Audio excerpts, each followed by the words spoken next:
لا حول ولا قوة إلا بالله العلي العظيم أما بعد. Alhamdulillah, setinggi-tinggi kesyukuran kita panjatkan kehadrat Allah Subhanahu wa taala kerana pada pagi ini diizinkan Allah untuk kita berada di dalam majlis yang mulia ini. Mudah-mudahan kita dapat sesuatu yang boleh kita manfaatkan dalam hidup kita. Lebih lagi di bulan Ramadan ini yang penuh dengan keberkatan, mudah-mudahan kita dapat pimpinan dan panduan dan bimbingan untuk kita menjadi orang yang lebih baik daripada sebelumnya. Akhirnya nanti kita harapkan menjadi orang-orang yang benar-benar bertakwa kepada Allah Subhanahu wa taala, benar-benar takut dengan Allah Subhanahu wa taala, dan dapat kita mengerjakan segala perintahnya dan meninggalkan segala larangannya. Baik, tuan-tuan dan puan-puan, kita baca muka surat berapa? Jawi 45, Rumi 114.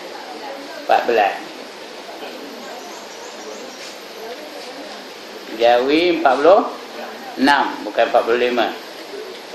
Ya, Rumi 114. Tambihun. Betul? Tambihun tu bukan makan bihun. Artinya apa? Peringatan, peringatan. Ya. Ada satu kitab namanya Tambihul Ghafilin, peringatan bagi orang-orang yang lalai. Ini pun gitu jugalah, peringatan untuk kita, untuk saya, untuk tuan-tuan, untuk perempuan ya. Tambihun. Telah berkata kebanyakan Asy'ariyah, artinya kumpulan Abu Hasan Al-Asy'ari, ya, orang yang bermazhab Abu Hasan Asy'ari dan Abu Mansur Al-Maturidi, itu dipanggil Asy'ariyah. Bermula iman dan Islam, iaitu bersalah-salahan keduanya pada lafaz dan pada makna. Kumpulan kita ni Asy'ari ni, ya, iman tu lain, Islam tu lain, lafaz pun lain, maknanya pun lain. Bersalah-salahan keduanya pada lafaz dan pada makna. Kerana makna iman itu tasdik hati akan barang yang didatang oleh Rasul daripada Allah Ta'ala. Iman itu artinya tasdik di hati. Tasdik itu artinya membenarkan dalam hati. Rukun iman yang 6 tu kita mengatakan ya, benar. Itu artinya tasdik, ya, membenarkan dalam hati. Tidak kita pertikaikan mana-mana perkara dalam rukun iman yang 6 tu. Seperti percayakan Allah, Allah itu ada dengan segala sifatnya. Apa kata hati kita?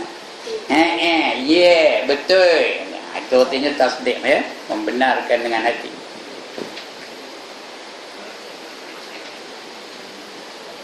Apa saja yang didatangkan oleh Rasulullah sallallahu alaihi wasallam daripada Allah Taala, kita tidak pertikaikan.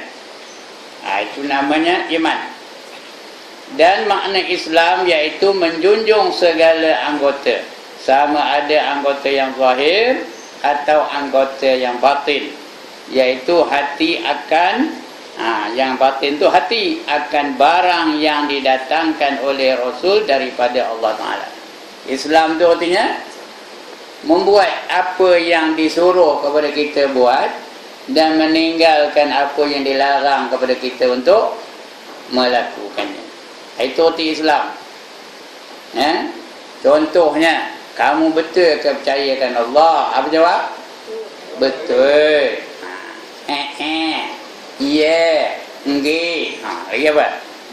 Betul, kata orang Kopeng, betul katanya. Kalau ia engkau percayakan Allah, mau kita semayang. Itu Islam, betul ya? Mau kita semayang. Tapi kalau dia pertikaikan, sorry lah, I've got no time to pray now. I am very busy. I have got a golf club meeting to attend. Faham? Kena mana artinya? Sorry lah katanya, aku tak sempat, aku sedang sibuk hari ni. Ada meeting apa? Meeting golf club. Ya. Itu maknanya terjejak dak Islamnya. Iman memang dia beriman, tapi bila disuruh buat dia tak nak buat. Itu maknanya Islamnya tak lengkap lagi lah, tak sempurna lagi Islamnya. Kau mau percaya neraka tak? Percaya. Tahu tak Rasulullah suruh kau pakai tudung? Tahu. Atai ngapa kamu tak tudung? Apa jawabnya? Apa jawabnya? How can lah Malaysia is a hot country? How can you ask me to tutup? Katanya. Itu Islamnya terjejak atau tidak? Terjejak lah. Imannya sah, tetapi Islamnya kosak. Itu makna Islam. Dia kalau dia mengikut apa yang diperintahkan oleh Allah dan meninggalkan apa yang dilarang oleh Allah, baru sempurna Islamnya. Jadi iman berkaitan dengan rukun iman yang 6, Islam ni berkaitan dengan perintah Allah. Perintah Allah tu ada 5. Yang pertama wajib, yang kedua haram, yang ketiga sunat, yang keempat makruh, yang kelima harus. Dia ikut saja apa yang perintah Allah. Yang wajib dia buat. Yang sunat pun dia buat sebanyak-banyak yang dia mampu. Sebanyak-banyak yang dia mampu. Dan yang haram dia tinggalkan semuanya. Yang haram ditinggalkannya semuanya. Yang makruh dia cuba tinggalkan sebanyak-banyak yang mungkin. Sedaya upaya dia meninggalkan yang makruh. Itu artinya orang yang Islam yang sebenarnya. Iman dia hanya berkait dengan rukun iman yang 6 tu dia. Tapi kalau Islam dia berkait dengan suruhan dan larangan. Baik. Artinya makna iman itu tertentu kepada tasdik hati jua. Iman tu dia tertentu kepada membenarkan dalam hati. Kalau dia membenarkan, setuju, itu maknanya dia beriman tu, Dan makna Islam itu umum. Kepada menjunjung hati bukan yang ambil hati itu tunjung atas kepala. Artinya menurut apa yang diperintahkan kepadanya. Perintah ada 2, satu suruhan, lagi satu larangan. Itu kalau dia beriman dia akan menjunjung perintah itu. Menjunjung hati dengan segala anggota yang lain daripadanya. Lain itu semua akan dijunjungnya, diikutnya, dibuatnya atau ditinggalkannya, mengikut perintah lah. Itu Islam. Dan telah berkata Maturidiyah. Apa Maturidiyah? Fahaman apa? Fahaman yang mengikut Abu Mansur Al-Maturidi. Tadi Abu Hasan Asy'ari, ini Abu Mansur Al-Maturidi. Maturid itu nama satu kampung, satu kawasan, namanya Al-Maturid. Itu sebab dipanggil Abu Mansur Al-Maturidi. Abu Mansur yang berasal dari Maturid.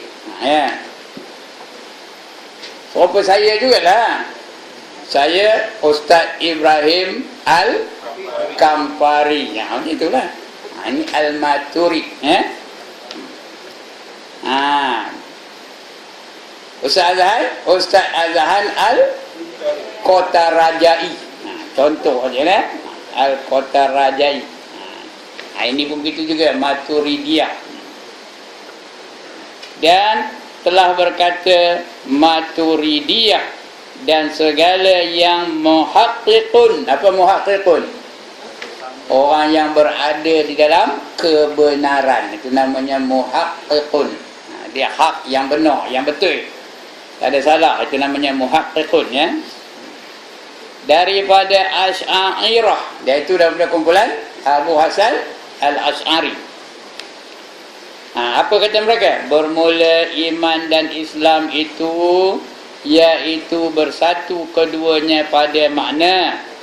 jika bersalahan keduanya pada lafaz sekalipun. Kata Asy'ari serupa, Islam dan iman dan Islam tu sama aja.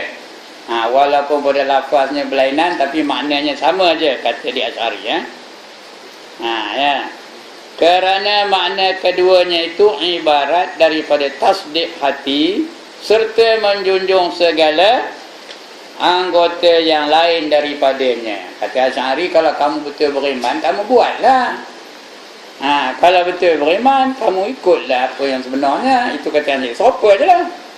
Ya? Dia tak ada pula lain iman, lain Islam, kata Abu Hasan Asy'ari. Dia ikut aja. Ya. Cakap orang putih apa? To believe is to practice. If you believe, then you practice. If you don't practice, that means you don't believe. Pandai ada macam orang putih. Itu kata Asy'ari, Abu Hasan Asy'ari. Kerana makna keduanya itu ibarat daripada tasdik hati serta menjunjung segala anggota yang lain daripadanya. Anggota-anggota yang lain tu menjunjung perintah, yang haram tinggalkan, yang wajib buat, yang sunat cuba buat seboleh-bolehnya, yang makruh cuba tinggalkan seboleh-bolehnya, yang harus tepuk dada, tanya selera, nak buat pun sila, tak nak buat pun sila. Suka tingkomek. Itu artinya yang harus itu dia bergantung kepada iman kita lah. Serupa aja benda tu. Dan atas kata ini maka mengucap dua kalimah syahadah, iaitu dalil atas wujud keduanya di dalam hati, dan segala amal yang soleh, iaitu syarat bagi sempurna keduanya. Bila kita mengucap je asyhadu an la ilaha illallah wa asyhadu anna Muhammadar Rasulullah, artinya anggota kita yang lain tu menurut apa yang kita ucapkan. Orang yang mengucap kalimah syahadah ni, dia takut hanya kepada Allah, tak takut kepada yang lain. Dia memuja hanya Allah Ta'ala, tidak memuja yang lain. Dia kasih hanya kepada Allah Ta'ala, tidak kasih kepada yang lain. Dia menyerah dirinya hanya kepada Allah Ta'ala, tidak menyerah diri kepada yang lain. Itu dia interrelated, kata orang putih ya. Artinya apa? Lazim melazimi. Kalau kamu mengucap, itulah dia yang patut kamu, tindakan yang kamu buat. Yang suruh dia buat, yang dilarang ditinggalkan. Itu tanda beriman. Kalau tidak, itu tanda tak beriman namanya. Kata dia Asy'ari, Abu Hasan Asy'ari. Baru sempurna imannya bila dia mengerjakan apa yang disuruh dan meninggalkan apa yang dilarang. Itu dia tuntutan kalimah syahadah tu. Begitu juga bila dia mengucap wa asyhadu anna Muhammadar Rasulullah, dia beriman apa saja yang Rasulullah suruh dia buat, dan apa saja yang Rasulullah larang ditinggalkannya. Itu dia peti mengucap dua kalimah syahadah. Itu sebab kalimah syahadah tu diibaratkan laksana sebatang pokok. Pokok tu kalau akarnya jauh ke dalam bumi, pokok tu kuat ke kurus kering? Kuat, tegak kalau akarnya jauh ke dalam bumi, akar tunjangnya tu. Iman pun itulah, kalau dia jauh di lubuk hati kita, orang itu juga akan menjadi kuat, tegak, tegas dan sebagainya.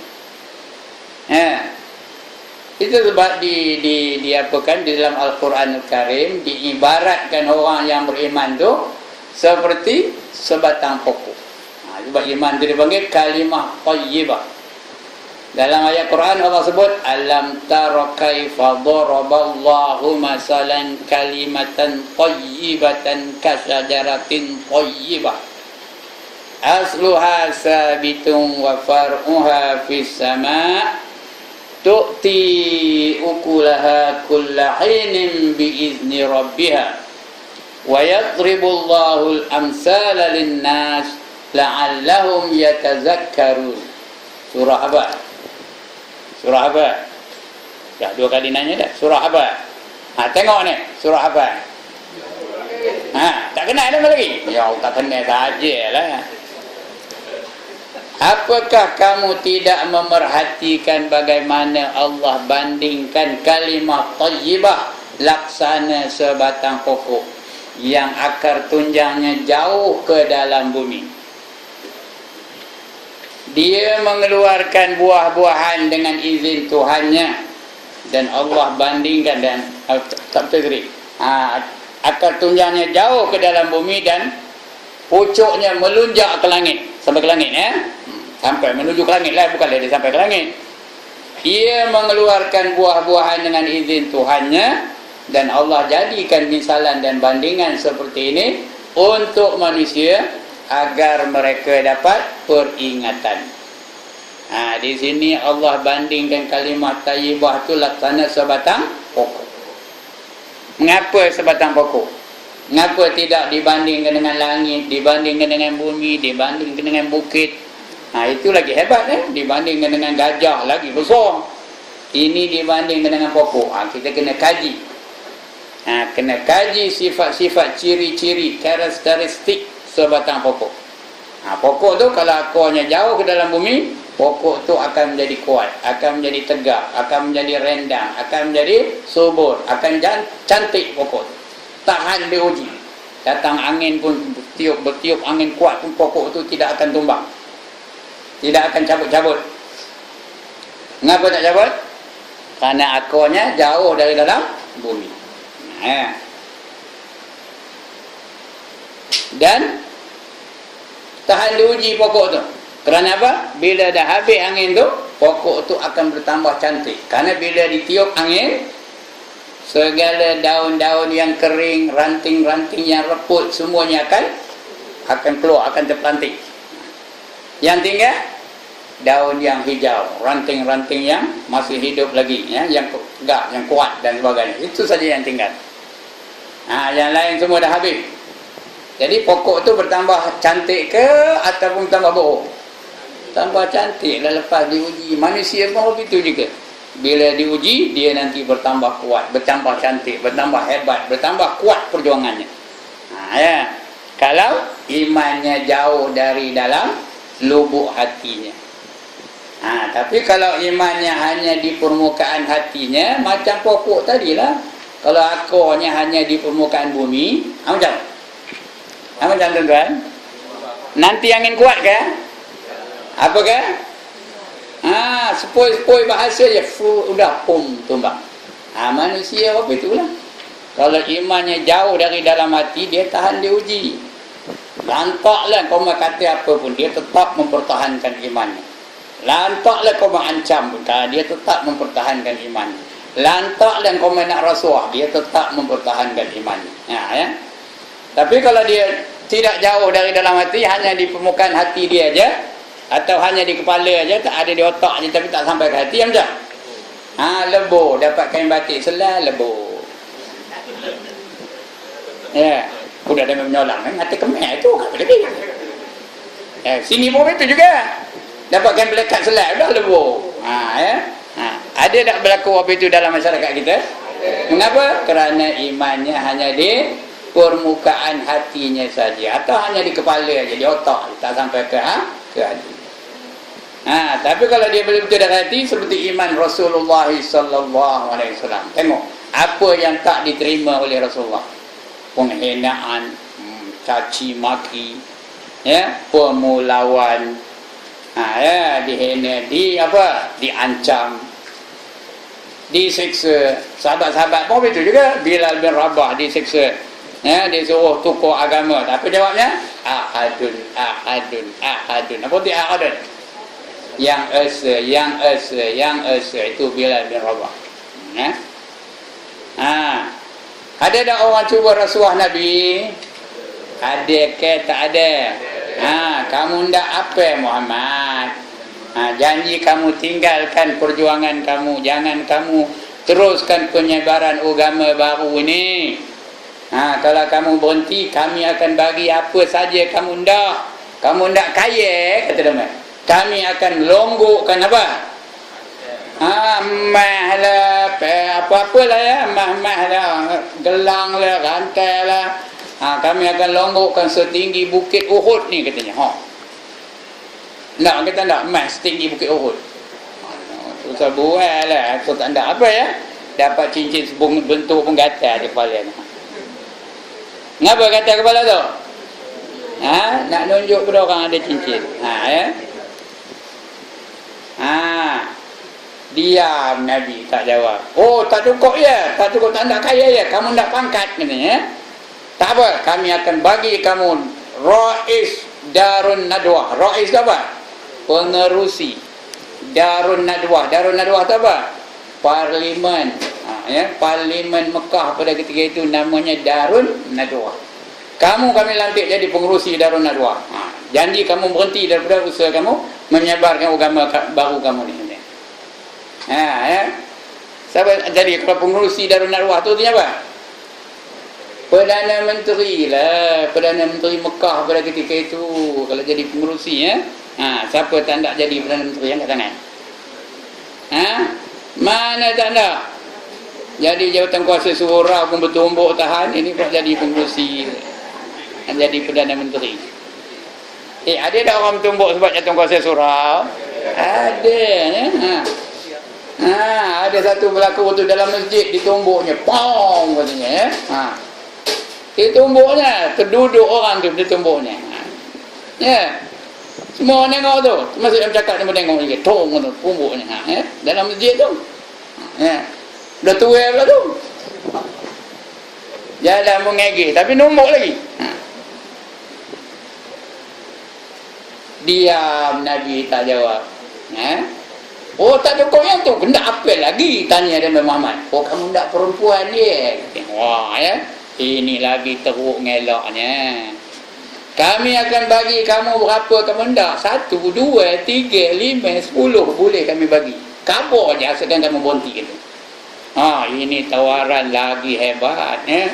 Siapa boleh nahannya? Siapa boleh nahannya? Susah buat lah. Kita ni pasal boleh bertahan. Kenapa? Pasal tak ada siapa yang siok. Ya. Cuba kalau dia datang dalam melengguk aja dia jauh. Melengguk macam jauh. Dah dekat-dekat tu senyum macam. Dia senyum.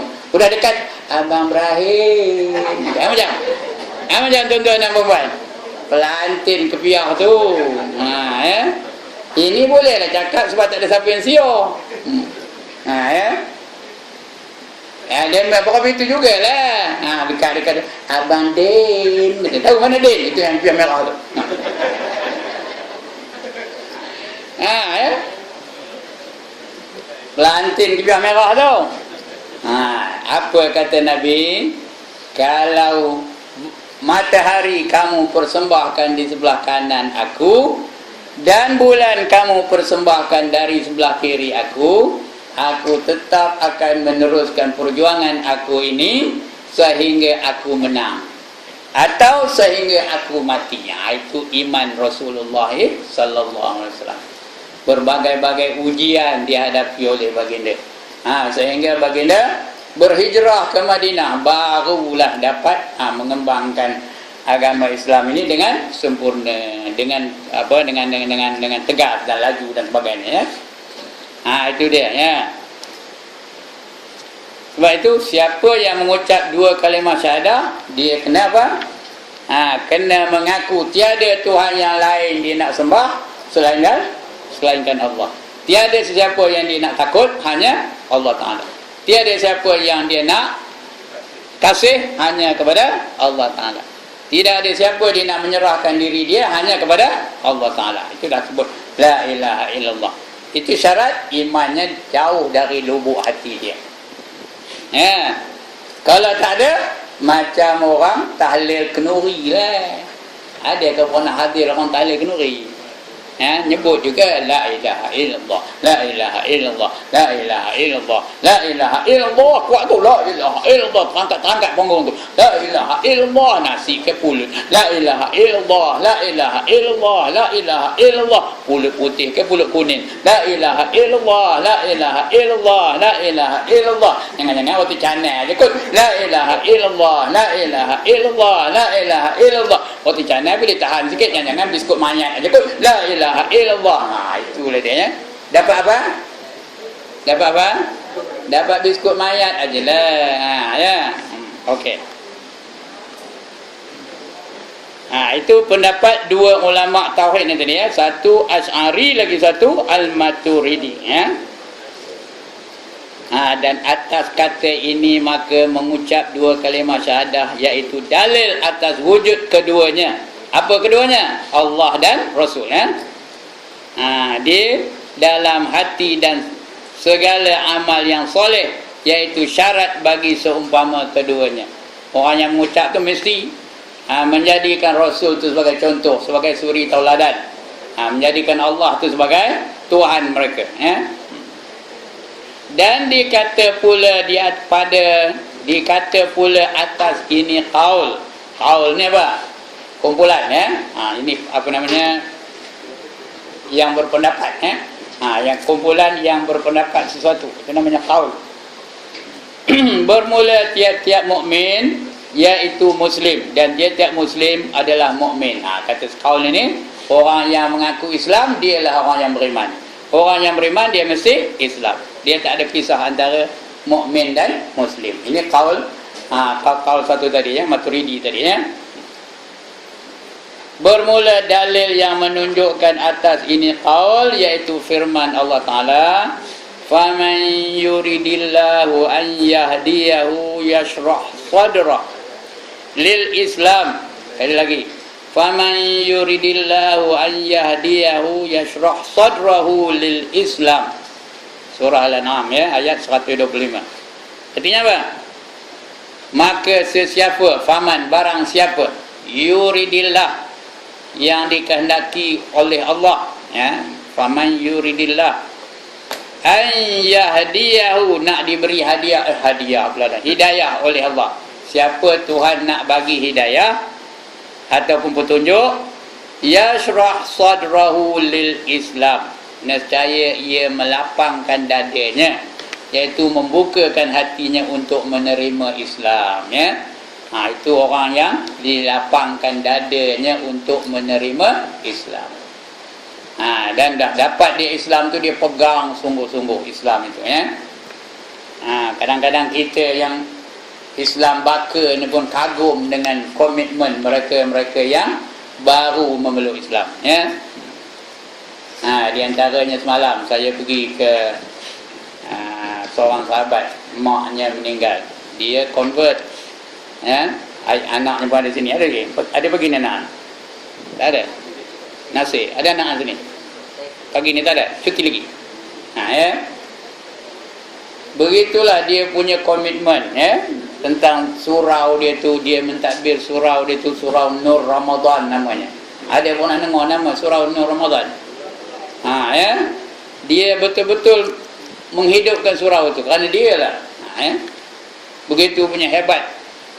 Baru convert, bukanlah baru sangat tapi convert lah. Maknya pun ditariknya masuk Islam. Dan semalam maknya meninggal dunia, saya pergi hadir dalam tu. Dan dia pula menjadi imam kepada sembahyang jenazah maknya, padahal dia convert. Orang yang lama Islam pun kadang-kadang tak ada sembahyangkan maknya. Saya dah jenuh kerja sembahyangkan jenazah ni tau. Ada setengah tu ya, orang sembahyang dia duduk bawah rumah, padahal yang disembahyangkan siapa? Ayahnya sendiri. Ini dah dia sendiri jadi imam, menyembahyangkan maknya. Saya di belakang lah ya. Jadi lepas sembahyang tu, dia pun suruh saya doa. Saya doa lah ya. Baca talqin pun dia ada di situ ya. Itu orang yang baru Islam, tapi begitu committed dengan Islam. Kita puji dia tak apa ya. Kenapa? Kerana dia juga bertanggungjawab melancarkan ataupun menjayakan program street dakwah. Tahu apa street dakwah? Dakwah jalanan. Dia orang buat di gerbang malam di Ipoh tu, dia di antaranya datang kuasanya tahu. Supaya orang menerima Islam ya. Kadang-kadang kita yang dah lama Islam beri dakwah itu ya. Itu siapa yang Tuhan bagi petunjuk dapat. Kerana hidayah tu siapa yang punya? Allah yang punya, ya. Allah bagi hidayah, dapatlah dia hidayah. Jadi siapa yang Allah nak bagi petunjuk, dia faham tentang Islam. Dia faham tentang aurat dan sebagainya. Ya, itu bergantung kepada Allah lah. Ada orang yang Allah bagi hidayah lewat. Ya, dulu tak tudung, hari dia bertudung. Ada tak orang begitu? Tengok artis-artis tu, dulu tak tudung, kemudian dia bertudung.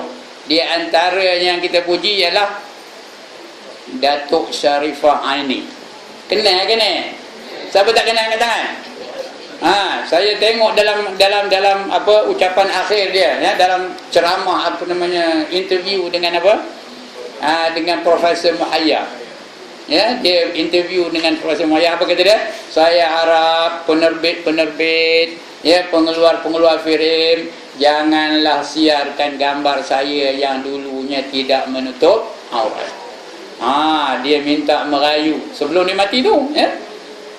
Supaya nanti saya tidak membawa jariah yang menyebabkan saya disiksa oleh Allah di akhirat nanti, katanya. Kerana dia betul-betul sedar. Jadi inilah orang-orang yang Allah bagi hidayah sebelum mereka mati. Ya. Begitulah. Ya, yang dapat hidayah tu Allah bagi hidayah. Seperti ada seorang ustaz, dia pergi ke Sabah. Kerjanya mengislamkan orang-orang kafir. Nama ustaznya Ustaz Fadli Yusof. Ada pernah dengar nama itu? Ustaz Fadli Yusof. Dia entah sekarang sudah lebih 300 orang dah diislamkannya di Sabah itu, ya. Sudah diri masjid dia pun banyak, Masjid Syahadah namanya. Dia dari kampung ini buat masjid, kampung sana buat masjid, kampung sini buat masjid. Kenapa? Kerana dia faham Islam, ya. Dia faham Islam dan mengembang. Itulah kerja dia sekarang ni. Ya, memberi hidayah kepada, mengusahakan, bukan dia yang bagi hidayah, mengusahakan hidayah kepada orang-orang yang belum lagi menerima Islam. Ya. Kita apa kita buat? Apa pun tak buat. Saya lah, tuan-tuan ada juga buat kan, ya? Saya apa pun tak buat. Ya.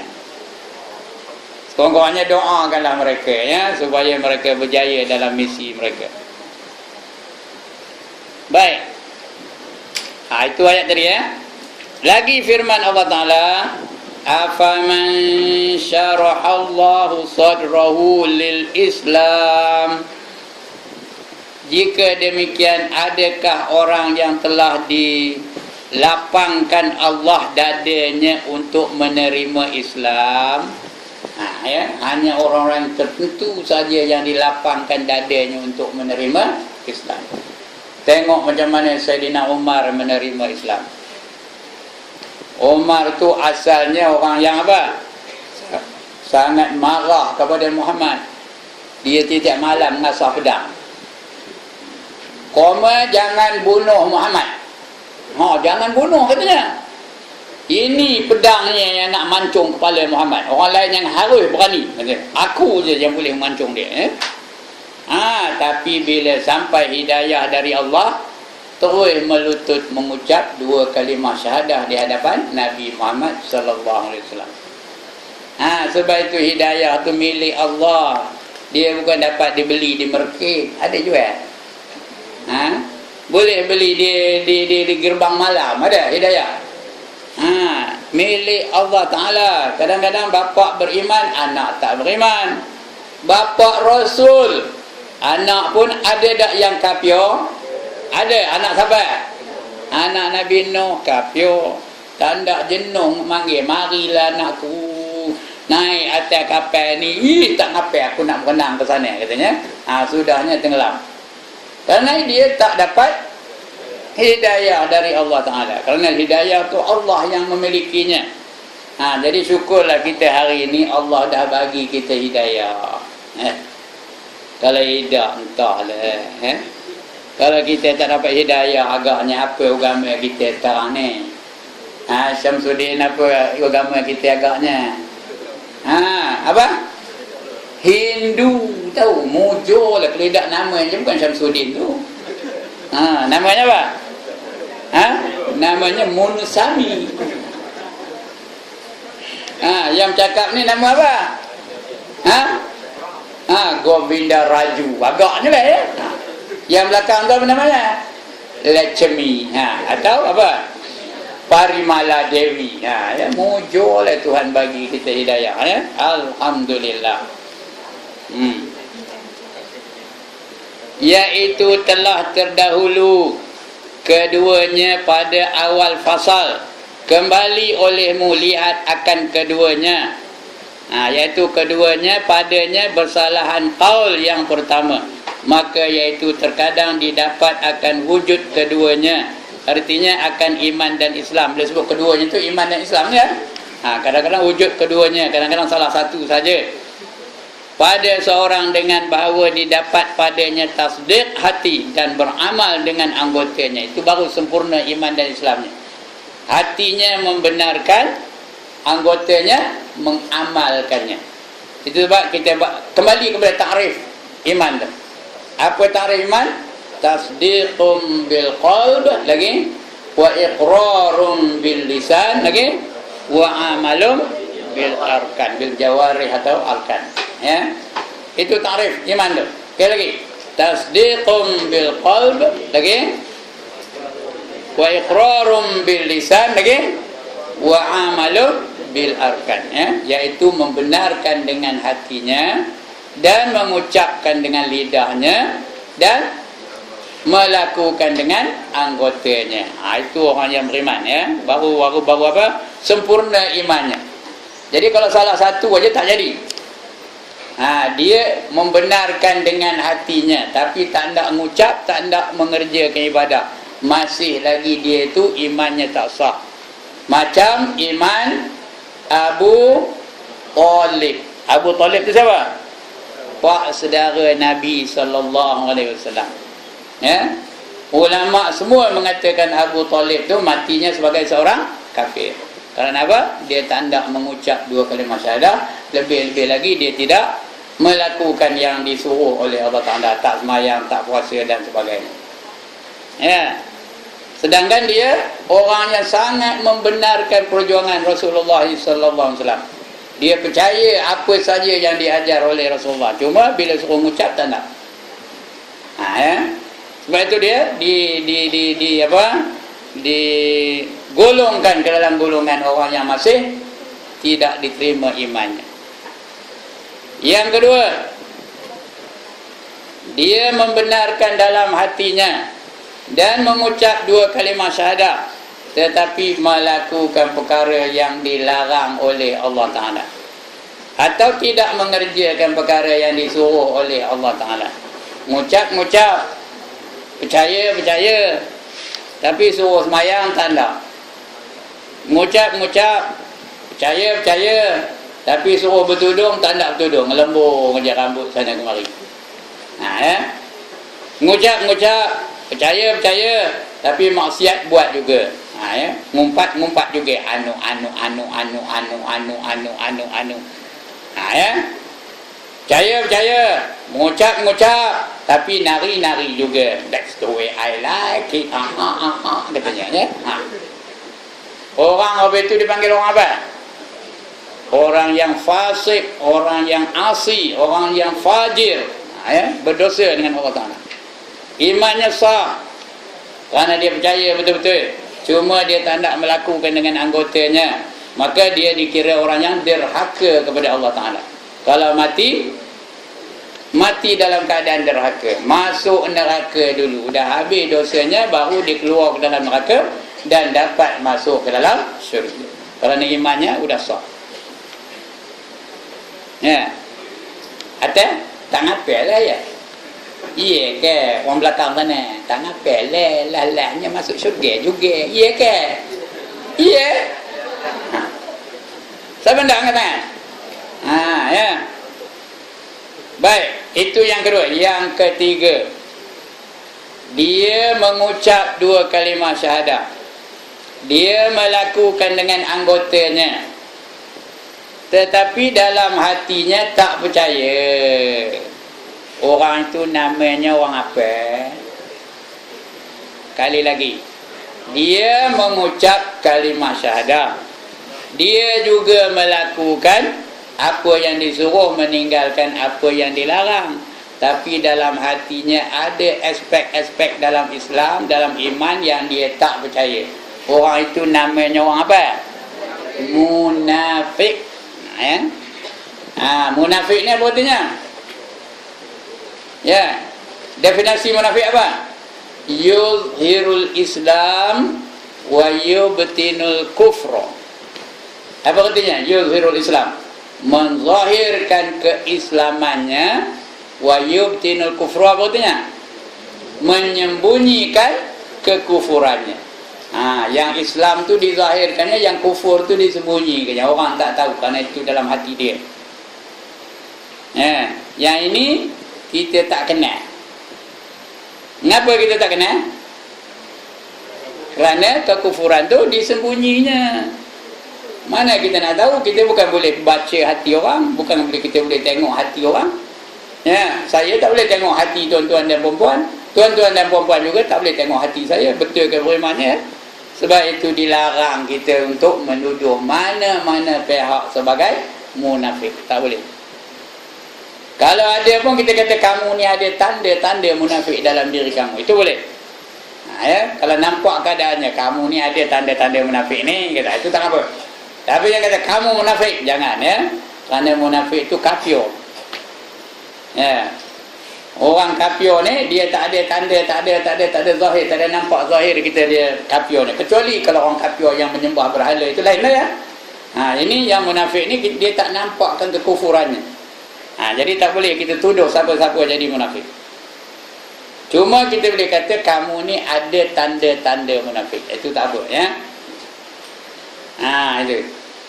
Tapi walau bagaimanapun Allah sudah terangkan dalam Quran dan Rasul dah terangkan dalam banyak hadis baginda tanda-tanda orang munafik. Sebab itu tuan-tuan kalau baca Quran boleh katakan tiap-tiap juzuk adalah cerita orang munafik. Awal-awal lagi dalam suratul Baqarah tu cerita orang kafir tu 2 ayat je. Innal ladzina kafaru sawa'un 'alaihim a anzartahum am lam tunzirhum la yu'minun. Tambah lagi 1 ayat. Khatamallahu 'ala qulubihim wa 'ala sam'ihim wa 'ala absarihim ghishawah wa lahum 'adzabun 'adzim. Itu 2 ayat je tentang kafir. Tapi orang munafik start daripada wa minan nasi man yaqulu amanna billahi wa bil yaumil akhir wa ma hum bimu'minin yukhadi'una Allah wal ladzina amanu wa ma yahda'una illa anfusahum wa ma yash'urun, sampai muhtadin ya. Sampai muhtadin itu cerita orang munafik aja. Di antaranya apa kata Allah dalam Quran tu? Wa idza laqul ladzina amanu qalu amanna. Lagi wa idza khalau ila syayatinihim qalu inna ma'akum innama nahnu mustahzi'un. Apabila mereka berada di kalangan orang-orang yang beriman, mereka berkata kami ini beriman. Kemudian apabila mereka balik kepada kumpulan-kumpulan mereka, kepada syaitan-syaitan mereka, mereka berkata, kami bersama dengan kamu. Inna ma'akum. Tadi bersama dengan orang beriman tadi apa? Mustahzi'un. Apa arti mustahzi'un? Olok-olok aja. Itu tandanya ya.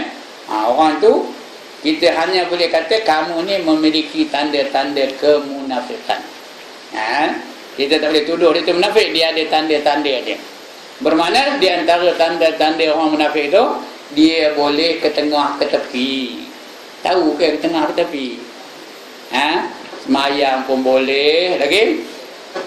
Lagi? Nyembah tokong pun boleh. Itu tengah-tengah ke tepi namanya. Pakai jubah pun boleh, lagi? Pakai seluar pendek pun boleh. Itu tengah ke tepi lah tu. Pakai tudung pun boleh. Lagi pakai apa? Bebek pun boleh. Tak pandai budak ni rupanya ya. Pakai bebek pun boleh ya. Itu orang ke tengah ke tepi ya. Itu tanda dia lah tu.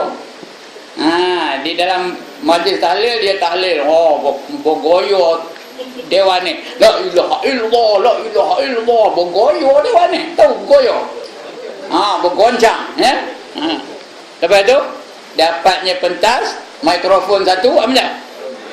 Dia pun mulalah, dalam hatiku hanya ada kamu. Itu tanda dia. Katanya dia mencampur adukkan antara yang hak dengan yang batil. Itu tanda-tanda munafik ni. Sebab dia tu berada di kalangan orang yang beriman, bergaul dengan orang-orang yang beriman, bersama-sama dengan orang yang beriman, kita tak kenal. Sebab itu Allah marah benar. Orang munafik itu apa, di mana tempatnya nanti? Allah akan tempatkan dia di mana? Di mana? Di bawah sekali. Di mana? Dalam syurga. Syurga yang ke bawah sekali. Di neraka yang